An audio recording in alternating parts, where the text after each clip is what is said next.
Good morning, Sherry here from the Delish Diet.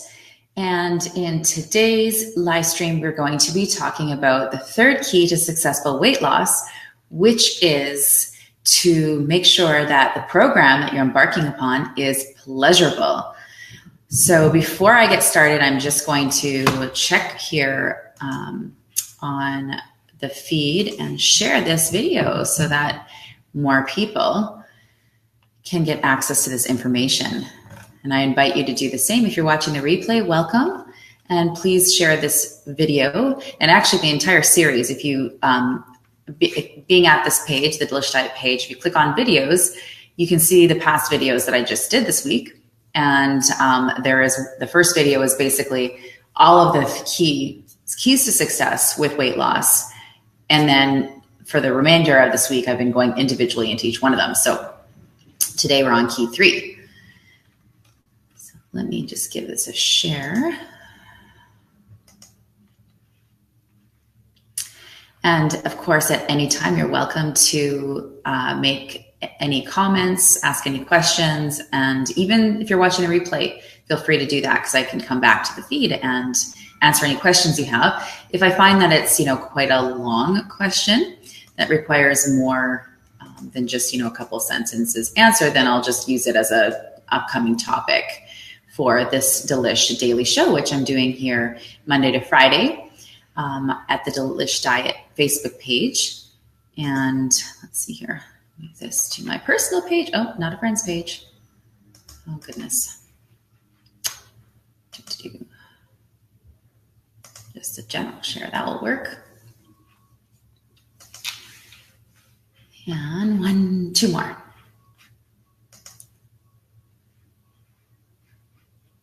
Let's see if I can share and talk at the same time. So basically, the reason why I'm going into depth on all of these keys, to summarize the 4 keys to sustainable or to weight loss that's successful is, first of all, that your approach is natural. The second is that it's sustainable. And the third is that it is pleasurable. And the fourth is that it's permanent, right? Because we all want our weight loss to stay off. We don't want to be struggling with, these as issues like this focus and obsession with our weight for the rest of our life. And unfortunately, a lot of people have struggled with this. And, it just, it goes on and on and on, right? Like if you don't actually get to the bottom of the root causes of why you're struggling with your weight, then, it's just going to be something that you either give into and give up to. And many people do that. They get to a point where they're just like, nothing seems to work for me. So they just stop trying, right? Or they just obsess about it, right? And keep doing that whole counting calories, carbs, fat grams, all that kind of stuff. And, it's a lot of wasted energy, right? Where you could be focusing on things in life like your passions, right? Giving back in the world. You don't need your energy tied up in focusing on trying to lose weight or maintain your weight. So, the point of this is to actually solve this problem, not to obsess about it. Oh, hi, kitty. You want to come up, please? Come up. Say hi. Yes. Oh, no. Okay, so let's get started. So why is it important that the approach that you take to losing weight is pleasurable? Why is that important? Well, it's important because food is meant to be pleasurable, right? Like that's, for a lot of people, that's the reason, besides hunger, that we put food in our mouth is for the pleasure and the joy of that experience. It immediately gives you that sense of pleasure. You want to say hi, baby? You say hi? This is my little cat, Daisy. She is so cute and cuddly. You are so cute and cuddly. Yeah, that's why we eat, right? There's, few people that just eat for the pure, source of fuel, and they eat everything perfectly and healthy because they just only care about fuel, right? We're actually supposed to be experiencing pleasure when we eat food. So if we're choosing to take an approach that is making it so that we don't get to experience pleasure while we are eating our food, then that's not going to be sustainable, right? Because we're going to go back to our natural human desire to experience pleasure in food. The other aspect of eating food is that it's not just meant for, the pleasure in the moment of, the experience of chewing and eating and tasting our food, but to be eating in community with other people. That is actually something that creates, it actually gets our body to secrete the hormone oxytocin, which is our love hormone. It gives us that feel, like every feeling we have has a hormonal type of counterpart to it, right? Like these hormones and neurotransmitters are responsible for the feelings that we have, good or bad. Well, they're not responsible for them. That they're secreted in response to our feelings, our mind, and what we're doing physiologically, like eating, for example, digesting food. And we're meant to, sit and enjoy delicious food with others. And that's one of the things that people, go into a state of resistance around dieting, is because now suddenly you can't be eating pleasurable foods with people, right? Like you're on a special diet. So, when you go to a family gathering or something like that, you have to be like, the freak that brings their own food, or, you can't go to a restaurant with your friends because the food is not a match to the diet that you're on. And that makes it really not sustainable, right? It means that you're going to be dieting for a certain amount of time, and eventually you're going to get sick of that. And then you're going to go back to your old way. And if you go back to your old way, then you're going to have the same results as you had before, which is why I'm doing this series. Because we want to get to our fourth key to successful weight loss, is making it so that it's something that you can get permanent results. And so all these keys are leading up to, now I have cat hair on my nose. I need to brush you, okay, because you have so much hair coming up.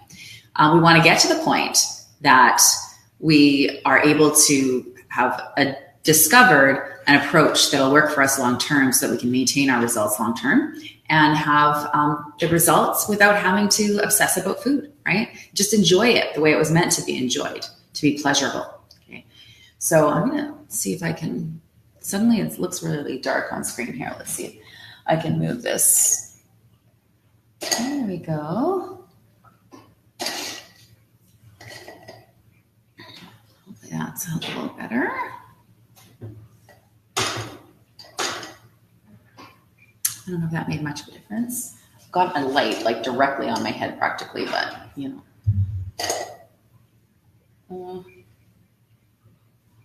see. It's the best I think I can do right now without moving, right? You don't want to move when you have a cat on your lap. Make the kitty sad. Okay, so how on earth does a person make a diet pleasurable? We associate diets with not being pleasurable, right? Like people dread going on diets because they just think of it as like everything they can't eat. Okay. The Delish Diet approach is totally different. What you're going to discover when you make that shift to just eating natural foods in their natural state, you're going to there are certain things that you have to avoid for a certain time on this program until you hit your maintenance approach, once you've hit your ideal weight. However, we do have recipes for basically making those things that you think you have to give up right now. Whatever you think you have to give up, you probably don't, okay? You might have to give it up in the form that you're eating it currently, like the unnatural form or the processed form. But you can pretty much make a whole foods version of anything, and you can make a delishified version of anything. And I'll get more into that in a sec. But what I discovered when I went from eating the standard North American diet to a whole foods diet, and at that time I made that transition to becoming vegetarian, and it really opened up my paradigm and perspective and knowledge of food. Like there was, my experience of eating vegetables growing up was some, those frozen vegetables, like the little carrots cut up in squares, and then the peas and the corn. And then my mom would put that in a dish and put a pat of margarine on it and some saran wrap, stick that in the microwave. And then we had an iceberg lettuce salad at every meal. And that was my experience of vegetables. So you can imagine that. And then, we got the Canada Food Guide, telling us, oh, you have to eat all these vegetables to be healthy. And I'm like, oh my God, like vegetables are disgusting. I guess I'm not going to be healthy and I'm going to have to stay overweight because I'm not going to eat that. That's yucky, right? So a lot of people have that perspective about what eating healthy is going to look like because they have not actually been exposed to delicious food prepared well, right? Like, all you have to do is like go to an East Indian restaurant or one of my favorites is Ethiopian food. Go order the vegetarian dishes there. And you're going to be like, if you're used to that standard North American diet of like plain boring food, like vegetables like that, just go to those restaurants and you'll see that you can prepare vegetables in the most amazing, flavorful, delicious ways, right? It's really about expanding your palate and realizing that, these foods are really delicious. You just have never had them prepared properly. You haven't had the right recipes. Okay. So that's just with the the basic stuff that we consider to be eating healthy, right? Like your vegetables. Now, just to be clear, the quality of the ingredients, it's actually not even so much the quality of the vegetables that you would get at a restaurant. It's the quality of the oils, unfortunately, that they're going to be cooking those vegetables in. That is the problem. Okay. Namely, the cheapest oil that people can find, right? Because that's how a restaurant makes money. Usually canola oil. And if you want to know my opinion about canola oil, go back to the first video in this series. So if you're on the Delish Diet page, you go to the left-hand side and you click on videos and you'll see it there. And I rant in that video about canola oil. So that's actually the problem. Is it's never what you're eating. It's the quality of the ingredients that go into that dish. That is a problem. But you can go to you can go to a website that specializes in East Indian cooking. Like there's a vegetarian East Indian blog with videos called Manjula's Kitchen. She has amazing recipes there, right? You just use her recipes, but you make sure you're using good quality ingredients. She might be using refined poor quality canola oil, but you don't have to, right? You can use some coconut oil in your recipes or butter. And that would be totally delishifying it. And, it's so, so delicious. Okay. And, you just need to get into cooking and you'll realize that healthy foods can be absolutely delicious. You just have to have an experience of it, which is one of the reasons why I actually host home parties. And that's because I want to give people an experience. Because if I just sit here and tell you, oh yeah, the food on the Delish Diet is so delicious, you're going to be eating like a queen, you're going to eat way more delicious foods than you've ever eaten before and be more satisfied. Well, you're just listening to that. It's not, that's why I do those events, is because it helps you to, once you experience something, now you've embodied it and right, that this food is delicious. And it is more rich, creamy, and comforting and satiating than the foods you're currently eating. So why would you not want to be on a diet that is more pleasurable than the one you're currently on that's keeping you overweight? Whereas this one will actually allow you to lose weight consistently until you hit your ideal weight, but you're eating more luxuriously than you ever were before. Okay, so starting off with getting over the idea that healthy food is boring and bland.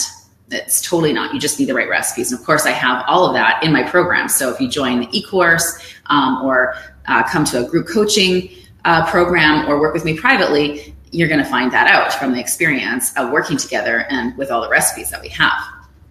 But let's just talk about if you never became my client, let's just look at some of the things that you could make. You could just Google recipes like this. Okay. So for example, you can see on this poster board here, there's a lot of foods on here that the conventional diet gurus are telling you are bad for you and you shouldn't eat. Okay. We've got coffee with whipped cream. Okay. I'm currently drinking my coffee this morning it's almost gone. All it is I'm going through a phase right now where I'm having instant coffee, just have a thing for it. But I do recommend espresso overall because it is lower in caffeine. But I put whipping cream. Doesn't matter what kind of coffee I'm drinking. I don't put cream in my coffee. I don't put milk in my coffee. I don't put soy creamer or coconut creamer or, almond milk or whatever in my coffee. I put straight whipping cream in my coffee. In fact, when I go to Starbucks, I will ask for what's called a doppio espresso con panna with extra whip and upside down. And basically it's like a short cup, almost completely full to the top with whipping cream with 2 shots of espresso on top. And I'm thin. Okay. And oftentimes I'll be standing there and I'll listen to overweight women order skinny lattes. And I'm just like, I'm not one to offer unsolicited advice, but believe me, I'm like, oh, please. In my head, I'm like, oh, come with me. I want to show you another way that actually works. Okay. Now I'm not saying that whipping cream from Starbucks is going to be the best quality. Obviously the best is to get organic cream and make it at home, right? With organic fair trade coffee. But that's one of the things with this diet is that, we're trying to make it so that you can live your life, not be a purist. You can actually go to a coffee shop or go to a restaurant and still be able to maintain your progress with the program. But it's what you do in your kitchen. That's the 80-20, like 80-20 rule, right? Like if you bring the good quality foods into your kitchen all the time, then, if you have to go out and get a coffee somewhere that's not perfect or, a meal somewhere that's not perfect, that's still going to be totally fine because you've made that shift of transitioning the rest of your entire lifestyle to be a match to your values and to your intention and decision to eat properly so that you gain better health and blood sugar balance. And as a good side effect of that, you get to lose weight. So let's look at some of these other things like eggs, right? For example, or bacon. These are foods that we've been told, they've been totally demonized, right? Like, oh my God, you can't eat bacon, you can't eat eggs. Or if you do, you can only eat 2 eggs a day or whatever, 1 or 2 eggs a week because they're full of cholesterol, okay? Or unsaturated fat. First of all, bacon is not 100% saturated fat, neither are eggs. Everything in nature that is we're being told is a saturated fat, like all these animal foods, that's not the truth. It's not just a saturated fat. They have the same types of oils in them as vegetable oils as well. Okay, the monounsaturated and polyunsaturated fats are also in animal foods. So they're probably about 50 to 60, 70, sometimes percent fat, depending on the type of meat. The most highest in saturated fat food you could get would be coconut oil, which is actually a fruit. It's not even a vegetable. It's not an animal product. Okay, so saturated fat is not a bad thing. Saturated fat has so many benefits for your health, for your endocrine system, which is your hormonal system, which is one of the reasons why people have problems and they can't lose weight is because their endocrine system is so depleted of the building blocks it needs, one of them being saturated fat and cholesterol. Okay. If you do not consume animal foods, you're giving your body the extra work of having to actually make cholesterol inside of your body with the other raw materials that the body uses to make cholesterol. Your body can make cholesterol way faster than you could ever eat it. So just because you're vegan does not mean that you don't have cholesterol. You can still have you can actually have high cholesterol when you're a vegan when you're going healing mode because cholesterol is actually a healing agent.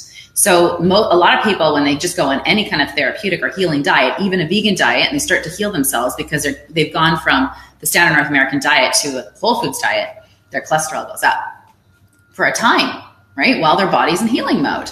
And then once that has passed, then the cholesterol levels normalize. Okay, so we've been brainwashed to fear cholesterol and saturated fat, and the context for which that has been given to us is in the fearing heart disease, right? Fearing arteriosclerosis, which is actually caused by inflammation due to high insulin, due to rancid trans fats, and just processed fats in general, like all of these cooked, poor quality oils like canola oil.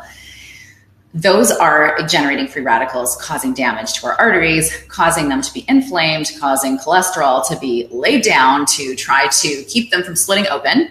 Okay. But that cholesterol is sticky in a person who's eating those poor quality foods and their liver is not regulating their blood fats. Okay. So actually the issue is inflammation, too much sugar, too much insulin, and a sluggish liver, not that a person is eating too much saturated fat and cholesterol. And think of how many people have that problem, and they go to their doctor and they're told to avoid saturated fats and cholesterol and to eat all this margarine and so-called heart healthy food, which is like full of sugar. And that doesn't help, right? They still have the same health problems. Okay, so that's for another topic that I didn't expect to start ranting on that this morning. But anyways, you can have these foods that they have saturated fat and they have cholesterol in them, okay? They're gonna feed your endocrine system and give your body a break from having to manufacture cholesterol. You have the cheese, okay? Cheese, eggs, whipping cream, and bacon. These foods are foods that you can have, and actually they're going to satiate you more than the foods you're currently eating. And now you don't have to use any kind of portion control, because when you feed your body what it requires, you naturally go into a state of lessening your portions of things, and you stop craving carbs. And then you naturally just start to lose weight without having to use willpower or force. That's what we do with the Delish Diet, is we actually address your inability to lose weight at the level of root cause. And it comes down to diet and lifestyle. And then some people have some specific health challenges that are a little bit deeper, that are in the way of them losing weight. And of course, that's something that, we have to work together in a private package to address. However, for a lot of people, just doing, the group coaching and the Delish Diet in its pure form is enough to actually help them to balance that out and heal themselves in the process. So let's talk about more things. I'm going to get some pictures, actually. I have some pictures of some of the recipes that we eat. One sec.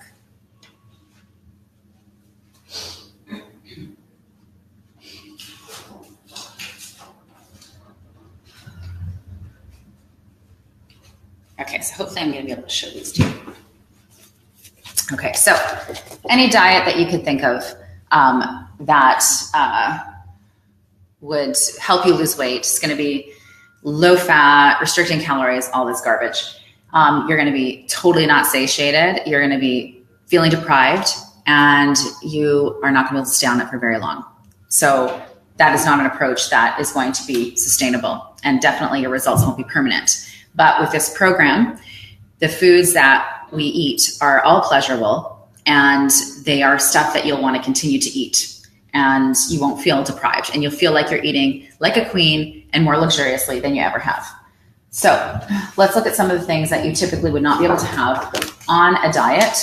And you also, we don't have, while we're in the process of moving towards our ideal weight in this program, which is to have things that are high in starchy carbs, like bread and pasta and yams and potatoes and beets and carrots. Okay, these are starchy foods, and they contribute to weight gain because they stimulate too much insulin. They have a lot of what's considered digestive sugar in them, which is like sugar that's found in nature, carbohydrates, which in those foods, if you don't have insulin resistance or hypoglycemia, are fine. You can eat those and your body will be able to balance your blood sugar. But if you have insulin resistance or just plain old hypoglycemia, which is basically the first step towards insulin resistance, we don't just like wake up one day, we're perfectly healthy one day, the next day, boom, we have diabetes. No, there's like a progression that we go through. So some of those foods you have to eliminate for a time. But here's the beauty. We include something called eat up days on this program, which means one day a week you can eat whatever you want. Okay? Because when you get results on a program, number one, it's not what you do. It's what you do most of the time that makes the biggest difference. So even if you do an eat up day every single week, you're still gonna overall be losing weight. And it actually is protective, because sometimes people can end up going a little bit too low carb when they're on low carb diets. And so this is a strategy that makes sure that you don't do that, and it stimulates your metabolism, makes sure it's protective of your thyroid and your adrenal glands. And of course, in our program, there is no limit to how many carbs you can have. It's just there's a specific kinds of carbs that we eat and certain ones that we don't. And then we save the ones that we don't. We save them for our eat up days, or we have them more of them when we get to our ideal weight, because by then your blood sugar is in better shape and you have a higher tolerance for carbs without gaining weight. But it's going to be different for each person. And that's one thing I encourage you to do, is to really take a personalized approach. Do a little scientific experiment on yourself to see what works for you and what doesn't work for you. And this starts to become intuitive. Okay, so here's some things that you would typically not be able to have on a diet because they're bread and they're starchy, right? Okay, so these are recipes in the Delish Diet. So you can't have bread, but you can see that there's a lot of bread on here, right? It's actually just made with different ingredients than you're used to. So we have crackers made with seeds. You can also do ones made with almond flour if you want them to taste more conventional. I actually just created a new recipe, and I believe I posted it. Where did I put that recipe? Oh, I actually posted it here on the Delish Diet Facebook page, so you can have that recipe. They're more conventional tasting. They are less seedy, right? But they're still just made with psyllium and flax and chia and sesame seeds. Okay, they're just lower carb, easier to digest than your typical cracker, and they're totally allowed on this program. And you'll continue to lose weight and be totally well nourished, because nuts and seeds are one of the top 4 most nutrient dense foods on the planet. Okay, and then all that good nutrition is going to feed your body so that your hormones can be optimally produced in the right amounts, and your digestive enzymes are going to be produced properly, and you're just going to be able to absorb more nutrition. And then it goes on and on from there. And then suddenly you just find things that you used to have symptoms, they just start to go away without you having to focus on them or suppress them with drugs. Okay, so this here is a recipe for, it's like a rye bread, and it's made with, again, I don't even say it. These are all made with either coconut flour, psyllium seed, flax, chia, almond flour. Okay. There's amazing things you can do. These are savory waffles. Okay. So they've got cheese in them and green onions, and there's creme fraiche on top and some butter. And then these are coconut wraps. They're from a company called Julian's Bakery. And you basically, when you cook them, when they're in their raw state, they're rubbery. So what I like to do is I put them on a pizza platter or pizza tray, and then I put some pizza sauce on them, then some vegetables that are already cooked, and then some cheese, and then I put that in the oven and melt it, and then pull it out, roll them up like that, and then you can slice them, let them sit for 5 minutes, and then slice them in half. They are so delicious that way. And then this is a seed bread. There's nothing in that other than seeds and nuts and some eggs to bind it together. And I'm sure we could actually do an eggless version of that, because flax seeds and chia seeds, when you add water, they become like eggs. They will stick things together. You need to have eggs. I eat eggs, but I'm really picky about them being overcooked. So I whenever possible, if it's something that's going to cook in the oven like that, I like to actually use flax or chia to bind them together. And of course, we're cooking it at a low temperature, which is really important for flax and chia, because again, they have essential fatty acids in them, and you don't want to be you don't put them in a frying pan or something like that. You cook them on 300 or less. And better actually to use butter or coconut oil though, for all of that stuff, because of the oils. Saturated fats are better in the oven because they are not as fragile as your plant fats. This one here is flax wraps. Okay, this is another recipe you can get for free on my website. And there's some brie cheese in there and some jam that we made with cranberries, right? We make cranberries and chia. We make a jam and sweetened with stevia. So cranberries is the lowest carb, fruit, means it'll stimulate the least insulin. How this program works is that it doesn't stimulate insulin as much as your regular diet that would make it impossible for you to get into fat burning mode, because you're constantly stimulating insulin with all these carby, starchy foods. So we're going to get the pleasure of them, but we're not going to stimulate a ton of insulin.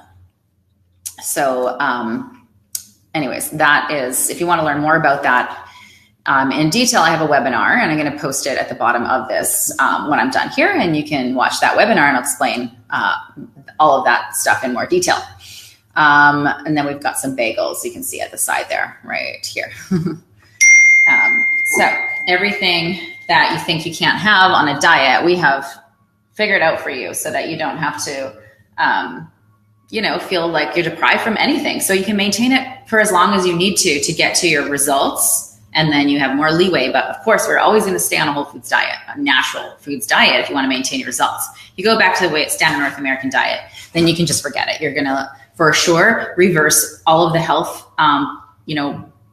impacts and benefits and changes you've made. And of course, then the weight will come back on. So you want to choose a diet foods, right? Like there's dolmas here, this side. Okay. Those are,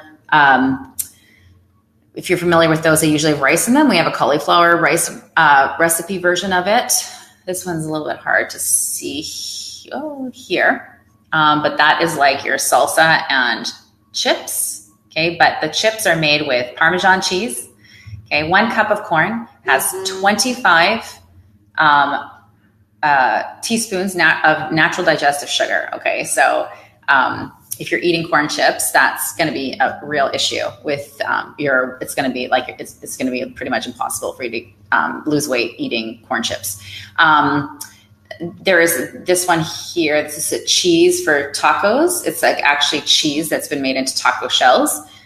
These are some, it's like all opposite here, right here. Those are cheese balls. Okay. This is one of my favorites right here. These are the Delish Diet version of egg bites that you can get at Starbucks. Super easy and delicious. And then here we have sushi made with cauliflower rice. And you can see some skewers and fun things like that. And those foods are like, with rice, there's a lot of yummy, delicious things that you would want to eat with rice, but you don't have to use rice. You can put cauliflower in a blender and use it instead of rice for a lot of different things. So we make like a mashed potatoes with cauliflower, and you put in some butter and some cream cheese or creme fraiche or goat cheese, and that helps bind it, and it's more thick like potatoes. So it's really, really delicious. Okay, now here's the fun stuff, right? Like the stuff that for sure you'd be like, oh my gosh, can't have on a diet. Oh yes, you can. What do we got here? We've got fudge, we've got chocolate chip cookies, we have muffins, chocolate cake. You see, I like chocolate. Chocolate is another nutrient-dense food, number 4 on the scale of nutrient-dense foods on the planet. Again, we've got our Doppio Espresso Con Panna with extra whip. Upside down, that's not so extra because it's a small cup. We've got sugar cookies, but of course, we don't use sugar. We use fermented sugar in the form of erythritol, or you can use monk fruit, stevia. These are the sweeteners that we use in the program that are natural and allow you to have these foods and still continue to lose weight and not throw off your blood sugar level. So you get to stay healthy and you get to have these pleasures. We've got donuts, Nanaimo bars or New York slice, and cinnamon buns. Okay, and again, the flour that's used to make these foods are almond flour and coconut flour. They're the best for the baking type of sweet treats.